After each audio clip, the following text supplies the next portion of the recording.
everybody, and welcome back to another episode of Motivate with Coach Camp. I, of course, am your host, Coach Camp, and we are down here in these incredibly fantastic studios of SRP with Mr. Derek Michaud. All right, this episode right now is being taped in July. So I want to preface everything I'm about to say with the fact that this is obviously not exact timeline. So we are in July, but this episode is being aired right now, November 11th, 2024, which happens to be on Veterans Day, which also happens to be the first Monday after our election. So we really have no idea right now as we're taping this as to what has happened with the election. What I do know is this. It is so important to keep things in perspective.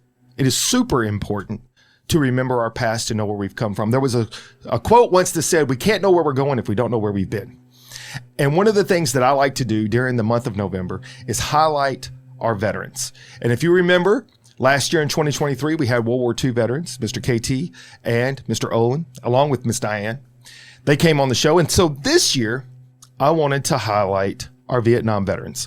And if you guys tuned in last week, and if you didn't, I would highly encourage you to go back and watch. We had Mr. James Williams, and his story is absolutely phenomenal. So I happened to be so fortunate as to come across a couple of Vietnam veterans that had amazing stories. And this week's guest, I think, is exactly the person we need at this time, just a little bit after our election, to come in and infuse a little bit of that patriotism and understanding as that the moment that we are living in right now is important, but it doesn't have to be dire. And hope will come tomorrow. And if you don't get hope and encouragement in this episode, there's nothing I can do for you. My guest this week is Mr. Ken Wells. We have his wife, Candy, with us. He's a Vietnam veteran, obviously. Was a captain in 03. He served in the United States Air Force from 1969 to 1978. His story is going to be phenomenal. We're going to jump into this. He found himself as a POW in the Hanoi Hilton, as they called it, I believe. We're going to make sure that that's correct here in a minute. And you don't want to tune out. You want to get you some popcorn, get you a drink, hit pause, go do that. Come sit back down. This story is going to be phenomenal. It's exactly what our country needs. We need to be reminded about the people that served this country, put it all on the line, and the sacrifices that they gave. So right now at this time, let me welcome in Mr. Ken and Miss Candy. How are you guys doing? Better than we deserve. Thank you very much. I don't know that that's true, sir. You guys deserve a lot. I got to be honest with you. Y'all's story. I happen to be fortunate enough to be at a Forever Young Veterans meeting, which is a nonprofit headed by Miss Diane Height, and heard y'all speak. And oh my goodness. Wow. I mean, movie story stuff. But before we get into all the things that have taken place and all the stuff that took place in Vietnam, we got to get to know a little bit about our guest here today. So we'll start with you, Mr. Ken. Tell me a little bit about where you're from, where you grew up.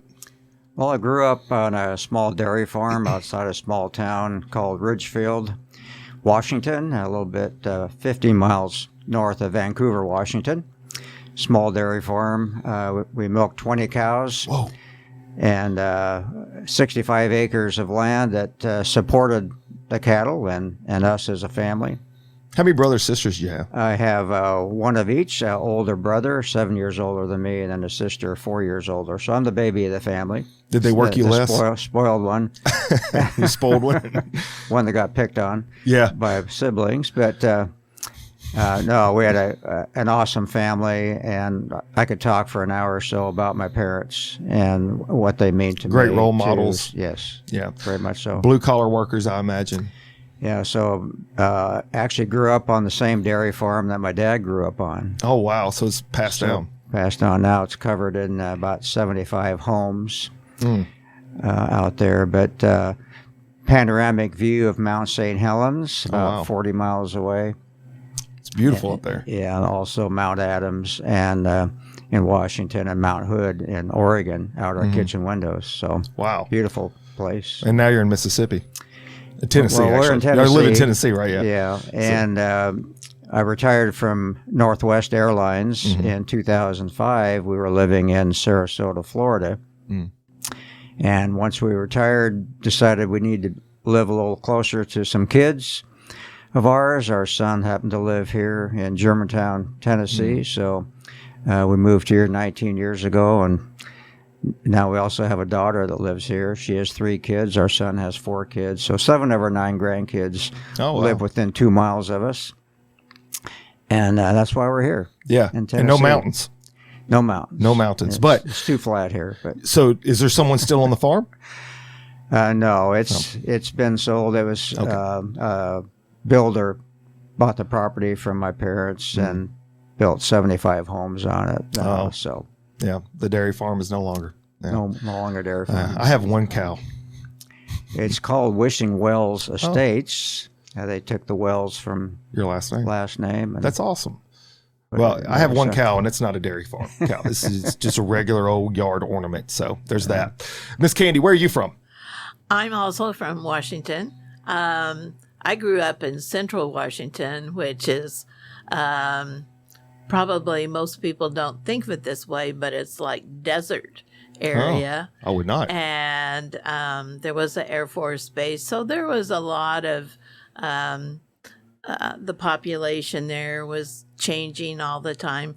And I lived there for 14 years, and then we moved, and my mom got breast cancer, and at that time they didn't have all the medical technology that we have today, and so they didn't know if she was going to live or not. And so my dad moved us back over to Western Washington near her mother and father.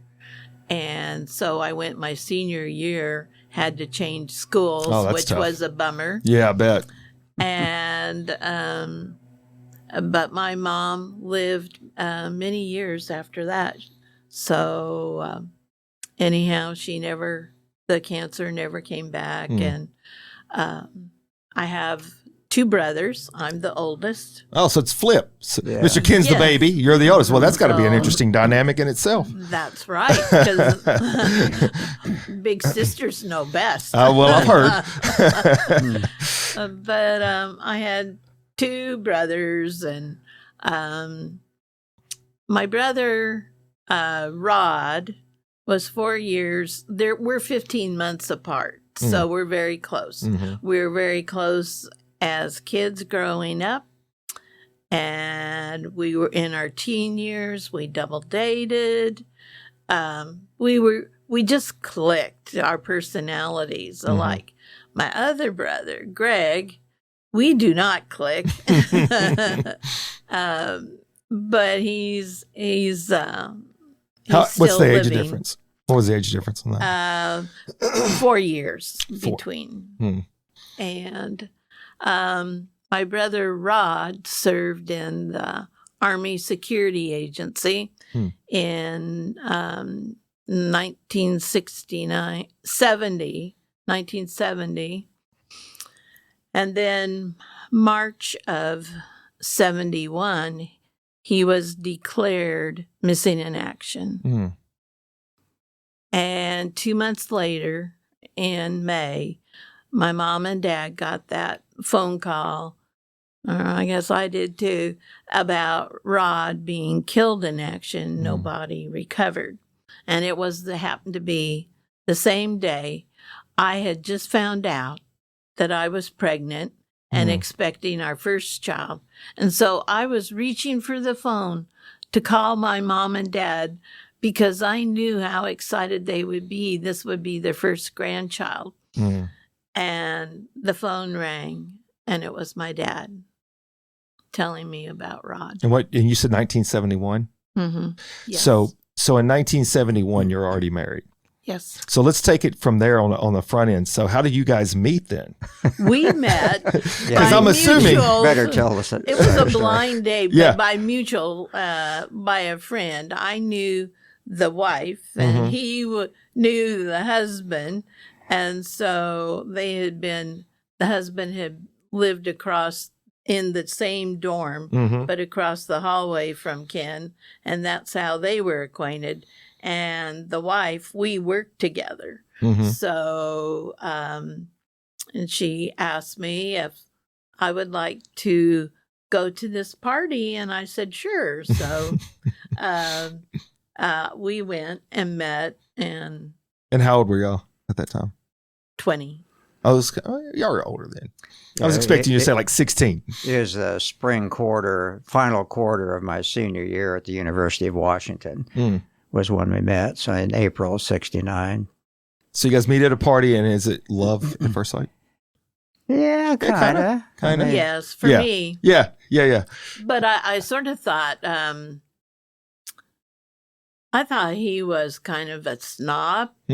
I made some judgments he was dressed in this fancy sweater and these fancy, nice dress slacks. And I just thought, oh, he's a spoiled college kid, So he was carrying himself very well. Mommy and daddy paying his way through, and I was a working girl. Yeah, snap judgment. Yeah, I get it though. But then I heard shortly after that, when we started, we saw each other within a week. We had another date, and then I got to see him in his jeans. The real side, jeans and short sleeve shirt. The dairy farm worker. Yeah, for sure. And he never wore those slacks again. Just a facade. I get it. I've been there. If you see me in a dress suit, know that it's because my wife told me I had to for that day. That's the way that works. This is the norm of what we got going on. So, Mr. Ken, what was it like whenever you first saw her? What was your thoughts? Well, I liked her. I mean, yeah. We had a good time that night, and I don't think it took me too long to call for a second date. Yeah. What year was that? Do you remember? In 69. So that was 69. April 69. Okay. And so you were going in the military in 69. So had you already joined? I had already signed delayed enlistment papers to go in the Air Force. Yeah, I was walking off campus at the University of Washington, probably February or March of 69, and passed by an Air Force recruiting office, and there was a sign that they're looking for pilots and navigators.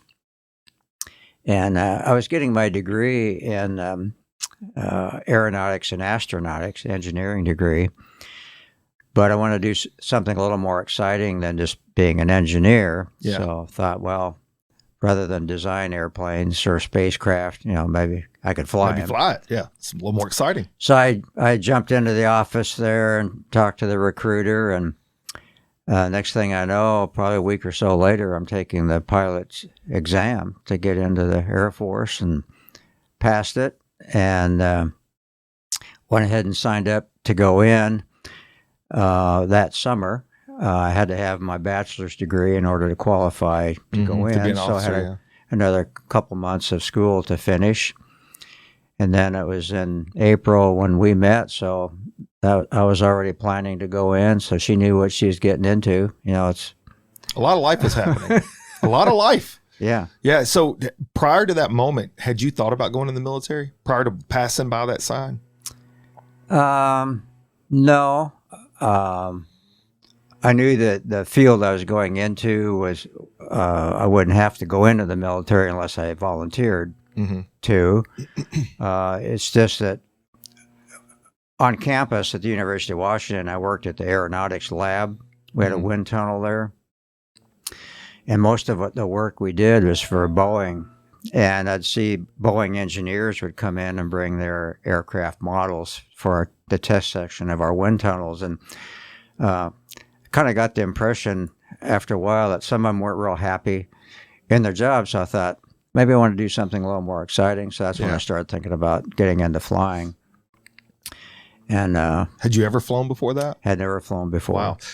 What first was time in an airplane was on my way to boot camp. So that was the first time you'd even been in an airplane. Yeah. Wow. It's interesting about James Williams that was on last week. He talked about how he, all the way up until the day he was leaving, he thought he had signed up for the Marines. And then he was like, surprise, you're in the Army. So it's like, all right, I guess I'm doing the Army then. That's fine. And at that time in 69, we were well into the war. Yes. Of Vietnam. And so did that cross your mind at all?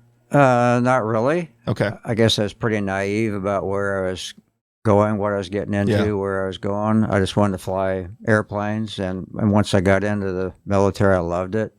And so you mentioned that you had already kind of started that path before you met Miss Candy. Yes. Did you run any of this past your family, your mom, dad, anything like that before signing up? I think, I let them know what I was doing. And, Yep.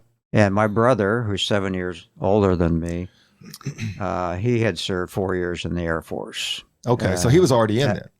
Well, he is already in, and he had gotten out. Do you remember what he did? Yeah, he Just was curious. a plumber. So he was a plumber.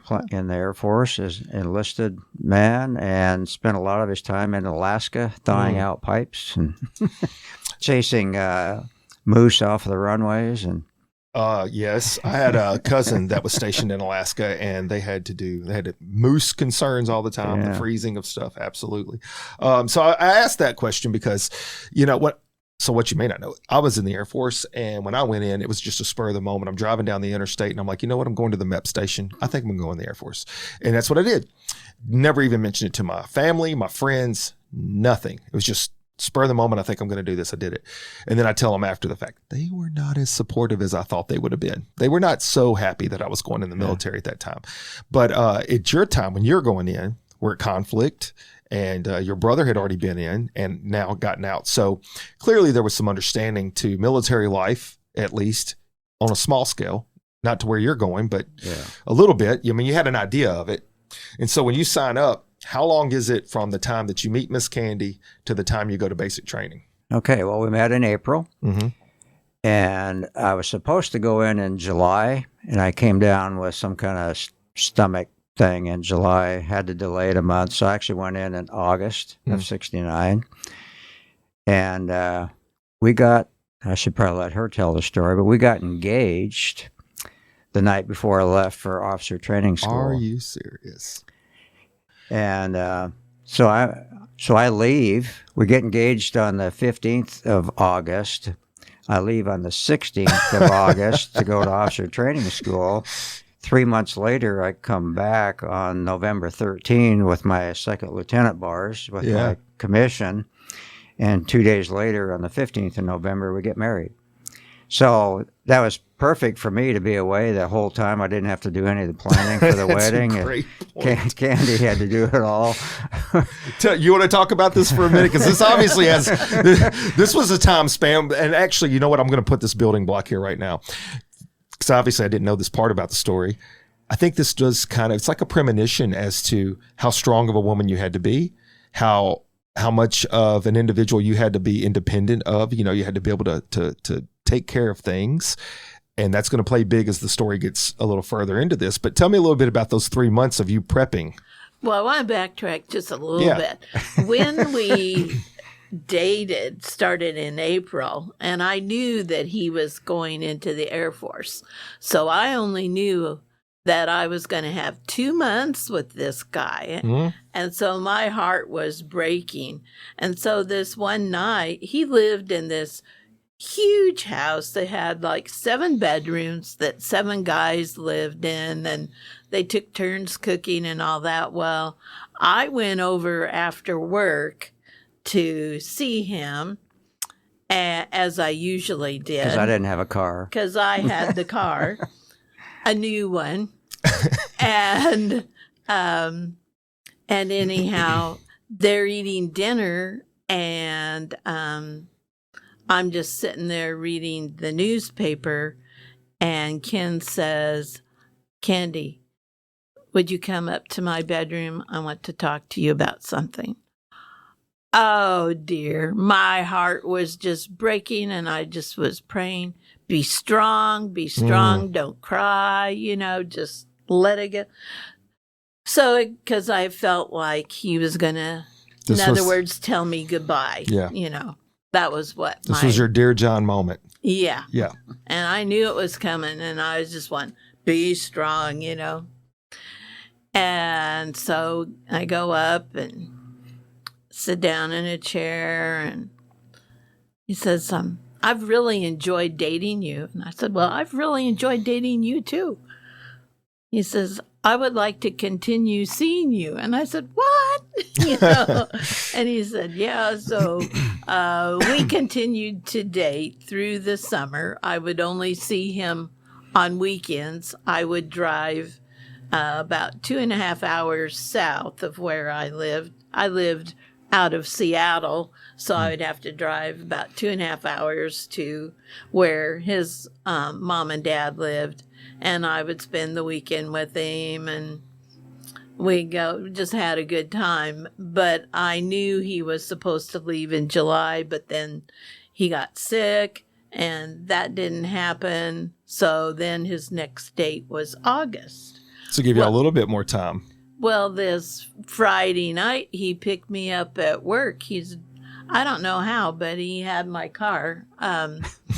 And he picked me up at car, and as we're exiting off of the Interstate 5, he's over there. Well, I think, I want to see the ring that you picked out. So I had gone shopping. He had asked you? No. Oh. But I had just... Gotcha. I'm just thinking ahead, just being prepared. I think we just kind of knew. And okay.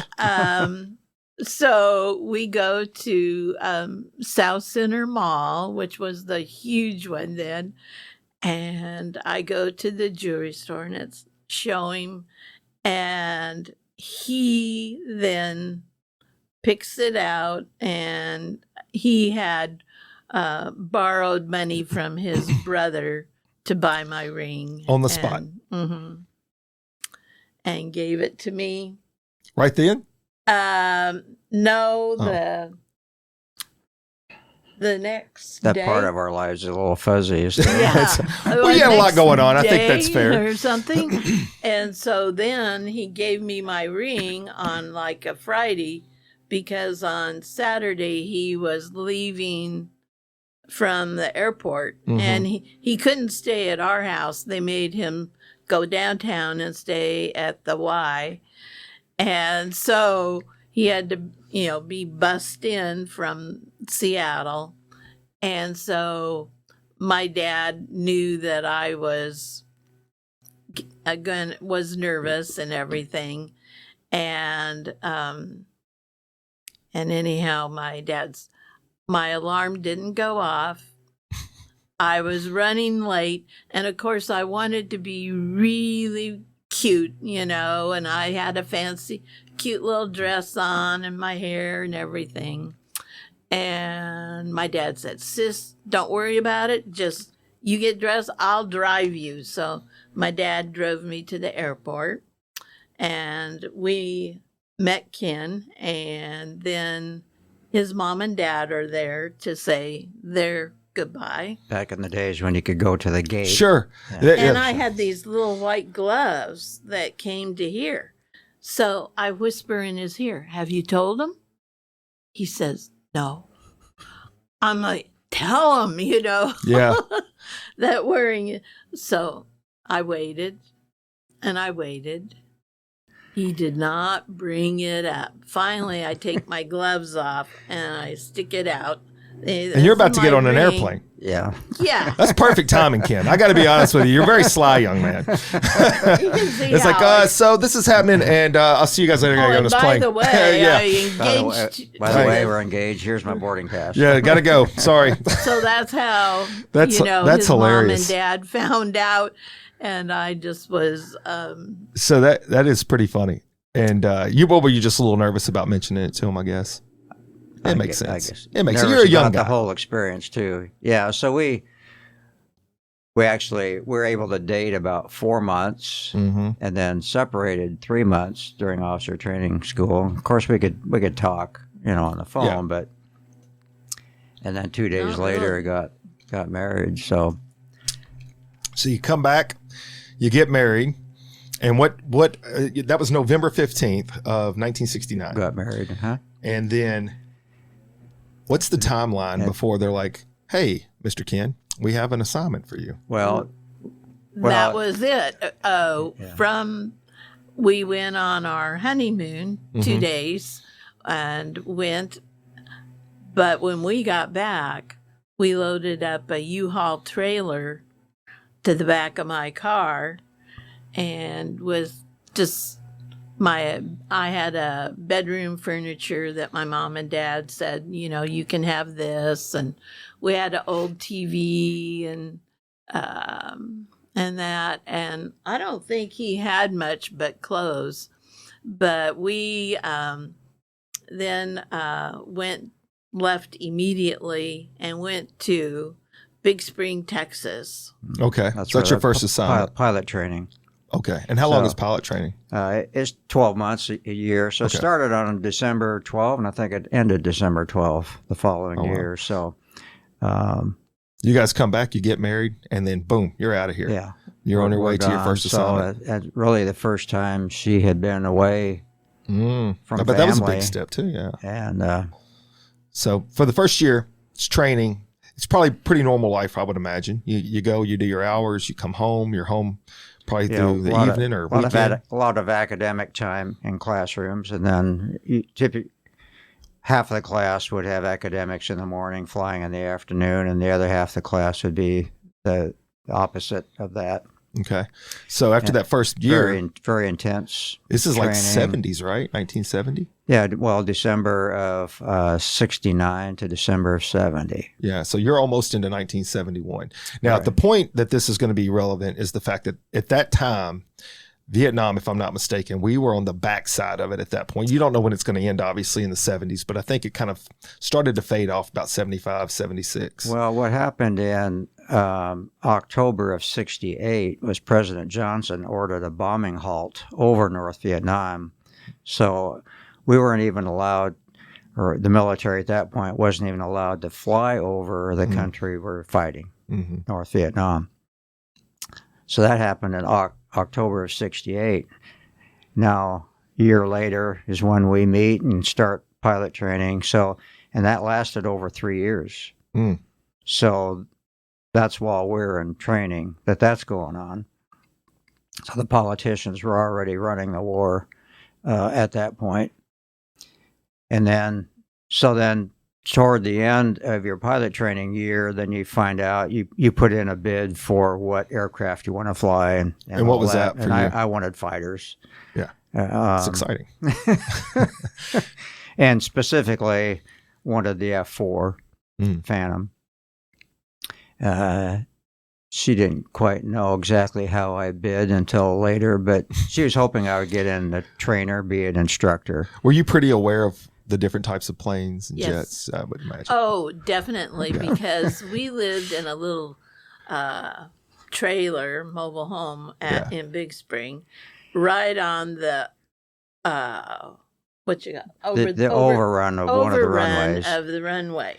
So when Ken would hear an aircraft come in with a different whine or noise to the engine, we jumped in the car and headed to the base because he wanted to see it. So you were enamored by flying, obviously. So it wasn't like just an idea. It was like you had a passion for it. Yeah, I mean, as a kid growing up, I put airplane models together and all that. So I was obviously fascinated by them. Sure.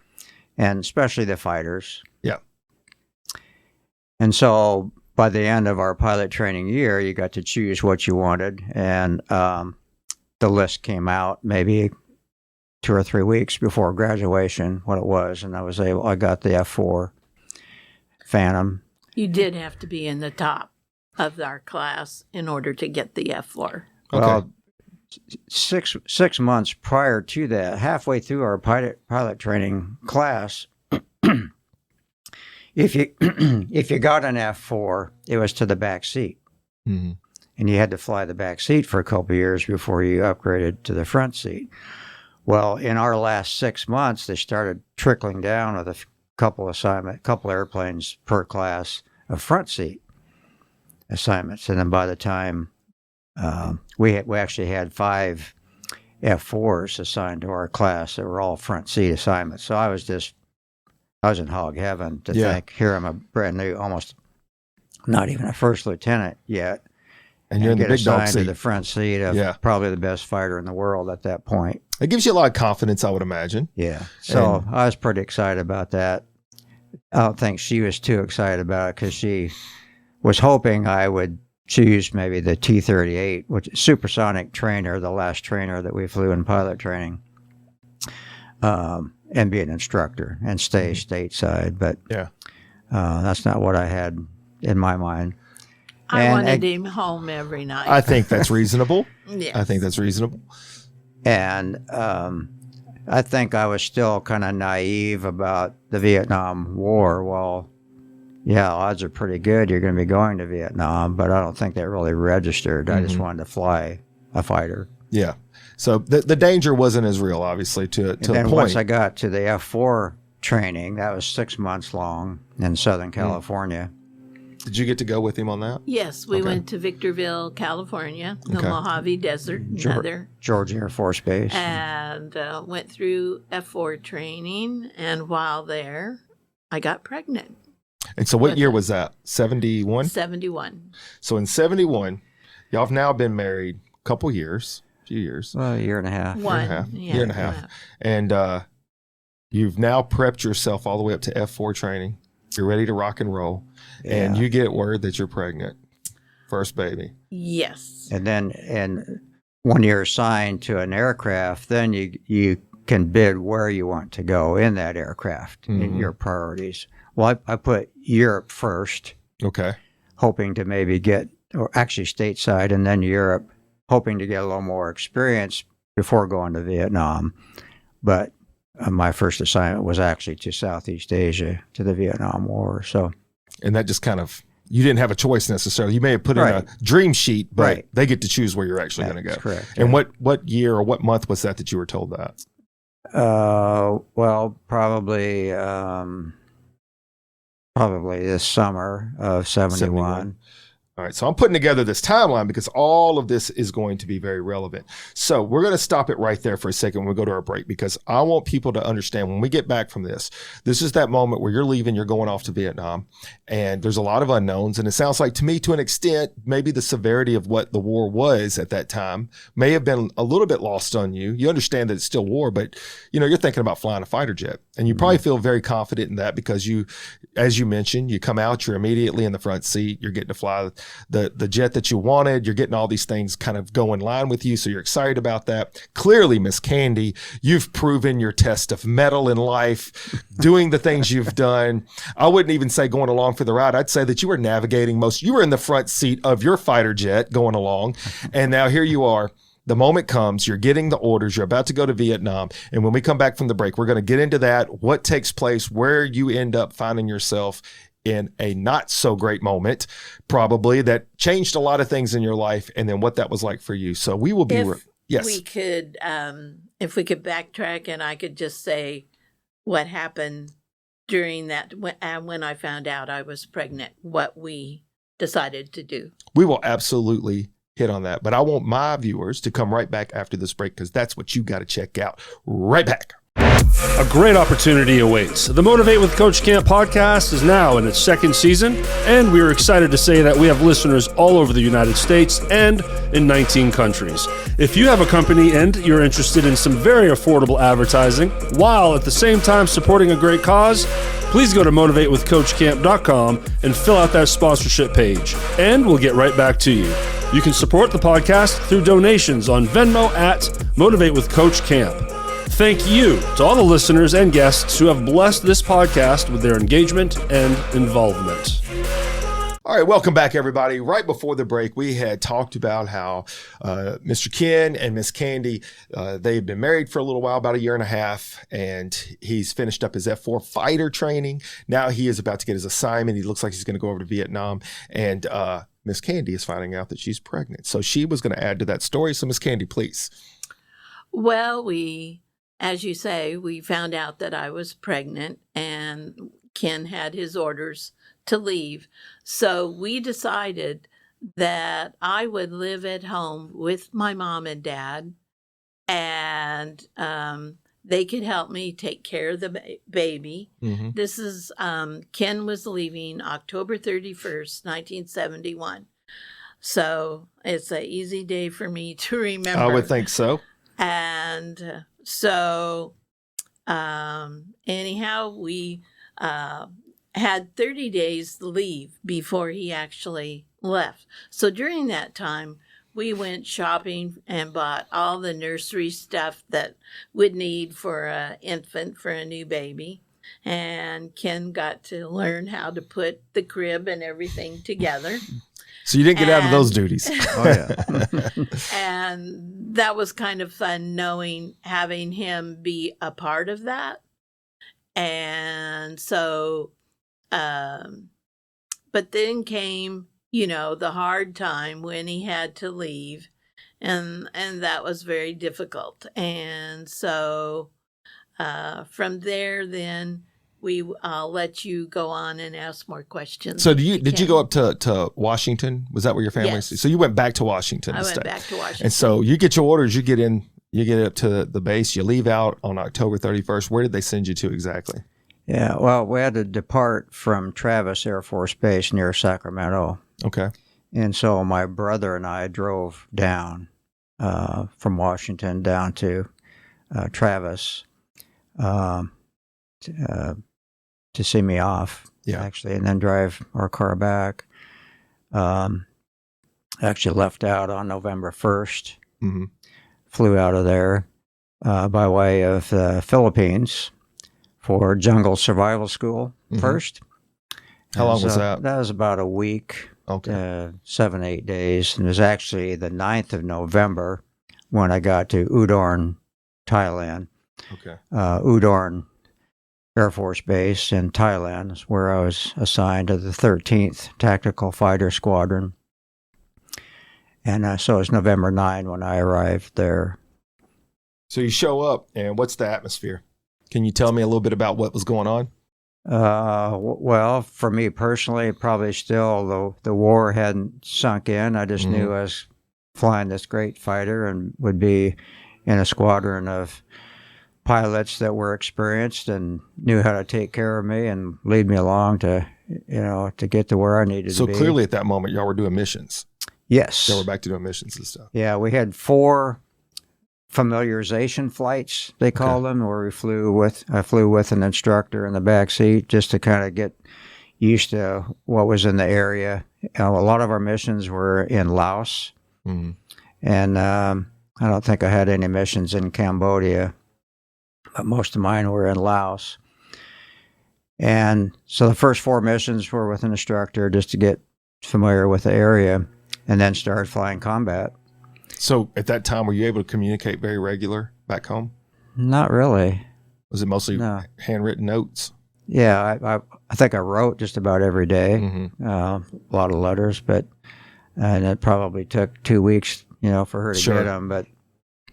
And then your first 10 combat missions, there had to be an instructor in the flight. We typically flew either a 4-ship formation or a 2-ship formation, so an instructor had to be in the flight. So I was the wingman on the wing of an instructor for the first 10 missions. And you also, the first 60 missions, there had to be an experienced crew member in the aircraft. And for me being in the front seat, my backseater had to be an experienced crew member for the first 60. Well, I only made it to my 9th mission, and that's when everything broke loose, and I realized. So what day was that? Do you remember? I'm sure you do. 18. Yeah.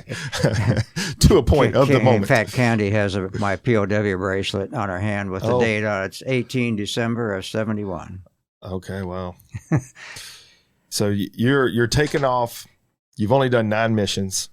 Yeah, so this is my 9th mission. The is a 2-ship formation. I'm on the wing, and the flight leader, he was the chief of standardization for the pilots for the entire wing. So he's very experienced. He was at the end, getting close to the end of his 2nd tour over there. So he's very experienced. Had a lot of confidence in him. However, they had added on some extra sorties that day. They used up all of their experienced crew members, and it had 1 airplane left to fill. So I got the toss of the coin, I guess, probably, to take the front seat of that. And then my backseater was on his 20th mission, so he was inexperienced as well. But we were on the wing of a guy that knew what he was doing, so we're pretty confident. And I don't know if you want to go into the details now of that mission, or sure. So you're flying. It's probably like all the others you've done. So you've done 9, right? So it's nothing out of the ordinary, I would imagine. Right. Both airplanes, we had 12 500-pound bombs on board. It was just to be, you might say, a simple bombing mission in the Right. country of Laos. As soon as we got airborne and I joined up on his wing, we got a radio call from Red Crown, which was the radar ship out in the Gulf of Tonkin, that another F-4 had been shot down on the border of Laos and North Vietnam, area called the Fish's Mouth. They asked us if we were air-to-air capable because they needed a crew up there for search and rescue coverage. Well, lead comes back. We had the only operative radar between the two airplanes. But he was the only experienced one in the crew. He came back and said, affirmative, we're air-to-air capable. We had 4 AIM-7 Sparrow missiles on board as well. So they vector us up to the Fish's Mouth. We orbit for about 45 minutes while they get the C-130s in there, helicopters in there trying to get these guys out. And then we get low on fuel, so we have to go join up with an airborne tanker. We top off with the tanker. And as we're coming off of the tanker, we get a call from Red Crown that said their 2 blue bandits have launched out of Hanoi, headed toward the shoot-down site, and these were MiG-21s that had launched to head that direction. So what we had to do is get rid of the bombs so that we could get some airspeed out of it.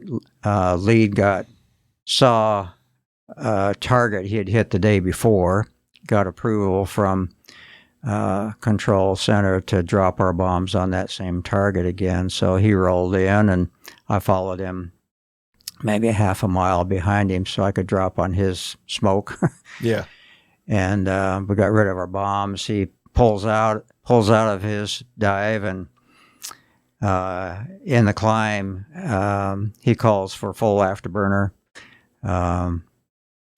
which we do, and to accelerate. And also he ejected his 2 external wing tanks, which initially hold about 5,800 pounds, 5,700 pounds of fuel. Well, they were still about half full.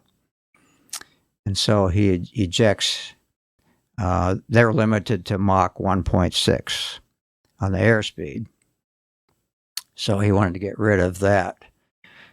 So I had to eject mine as well, and accelerates up to about Mach 1.7. We start chasing these guys. And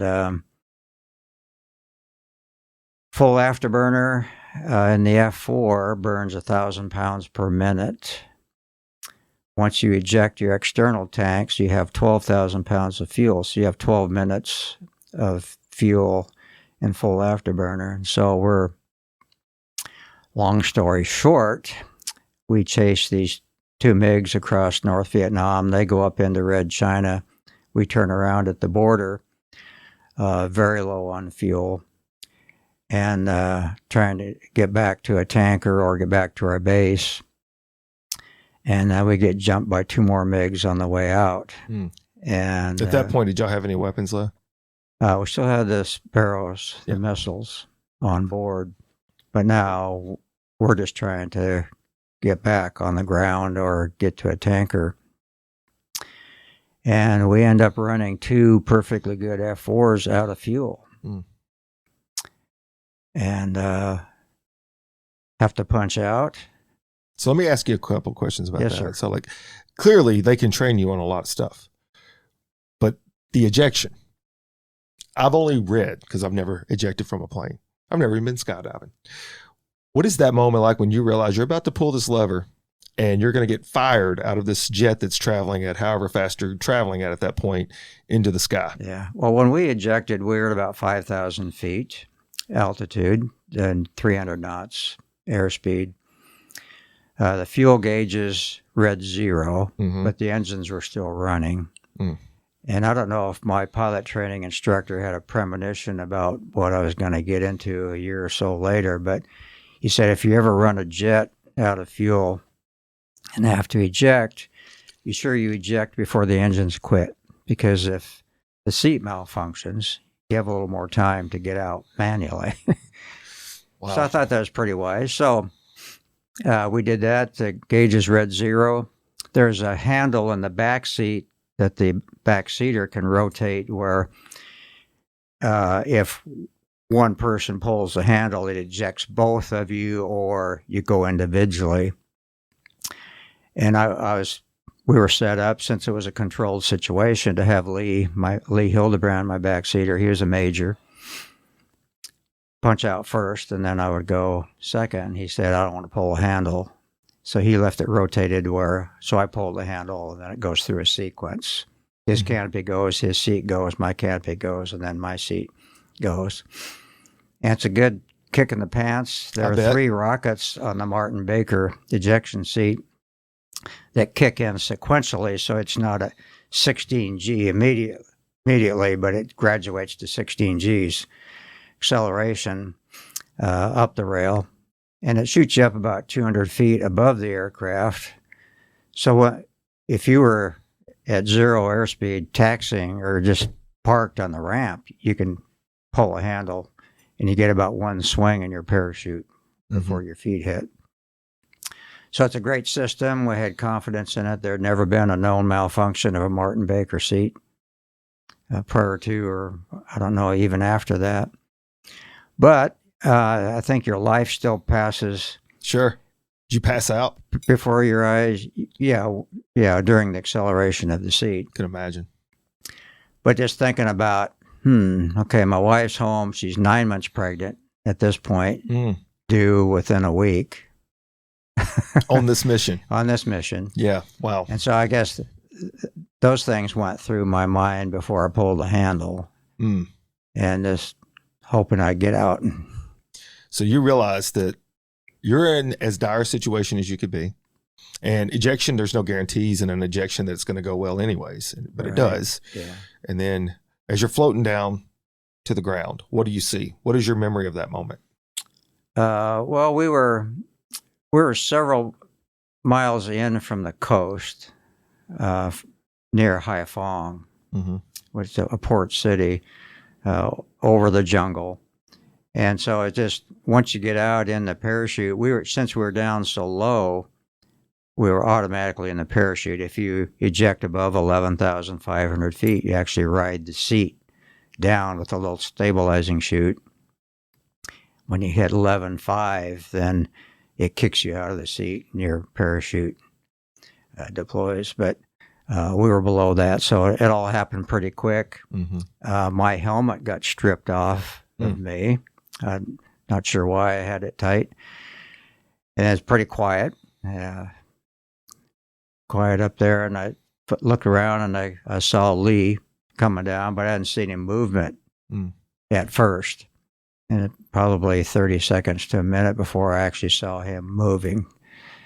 We came down on opposite sides of the same hill. Took off about 2 in the afternoon, punched out about 4 in the afternoon. I came down in the trees. Well, he did too, but my parachute got tangled up in the tree branches, and I was still about 30 feet above the ground. So we have on the parachute riser a tree lowering device that you can hook up through the harness of the parachute attached to yourself, and then if you're sure that it's hooked up correctly, you cut loose from the parachute. Hope you remembered it. And then you can lower yourself down, a little braking device. So, we found out we were on opposite sides of the same hill, and it's probably about 2 hours later that we actually were able to climb to the top of the hill and meet up there. And spent that first night then about every 15 minutes trying to make radio contact with friendly aircraft. Before you went down, did you, I obviously would assume that you guys had radioed in, let them know, hey, look, we're out of fuel, we got to eject. Yeah. They knew your location.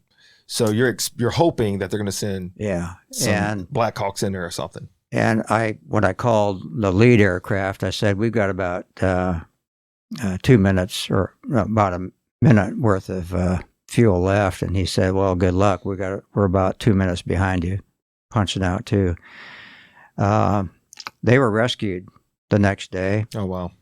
And during the night, we could hear the aircraft our friendly aircraft talking to them to know that they were getting close to getting extracted out of there. But we were far enough away that they couldn't hear our transmissions. So that was frustrating. We could hear them, but we couldn't talk to them. And then it was the next morning, we started hearing activity around the base of the hill that we were on, dogs barking, people talking, and so we knew then they were out looking for us. So we were actually on the ground. I was on the ground about 20 hours before I was captured. Lee was captured about an hour and a half before me. So that moment when they come up to you, what goes through your mind? Yeah, well, I had moved when Lee was captured. I heard the shooting going on. I didn't know if he was alive or not at that point. I had moved a couple hills farther inland, away from the coast, and then they had surrounded that hill. Yeah. So I just found a place about 2/3 of the way up the hill between a tree and a large rock to hide, and I just laid on my stomach, and of course I'm all dressed in the green, military green color, trying to blend in as much as possible. And what they had done is they had lined up and down the hill maybe every 10, 15 yards apart, and then started combing around the hill, and they went, so they were within maybe 10, 15 feet from me each time they passed by, one above and one below, and passed by me twice, once each direction, and hadn't found me. So I'm thinking, well, maybe they're going to move on somewhere else. But they made a third pass back, and this time the guy was right at my elevation. Would have stepped on me had he not seen me. Stopped maybe 10 feet away. We just kind of stared at each other. And then he raised his rifle and started shooting in the air to let everybody else know that he'd found me. And within 30 seconds, there were about 20 North Vietnamese around me, jumping up and down for joy because they just captured an American fighter pilot. And they already had Lee. I didn't know his status at that point, but later that night, about 10 o'clock that night, they flew us by helicopter from Haiphong to Hanoi. And that was known as the Hanoi Hilton. Yeah, that first camp. Yeah. And it was on the helicopter that we realized we were both alive, because I could feel this warm body next to me, and they had actually wired us together so that if I moved, I tightened the wires on him and vice versa.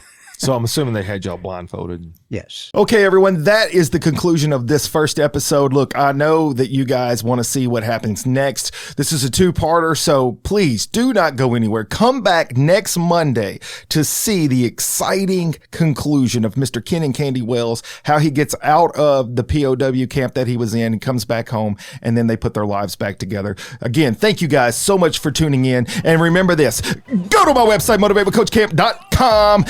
Subscribe to my YouTube, and until next time, Coach Camp out. I love the chase and the hunt, and I set the pace when I'm running. I always take what I want, and I always give it 100. Don't need a bank, no, I'm funded. Play the game like it's nothing. I'm always thankful for something. Don't take for granted, stay humble. Now wake up, it's time to look at the enemy. Look in the mirror if he is no friend to me. It's not working out, maybe it's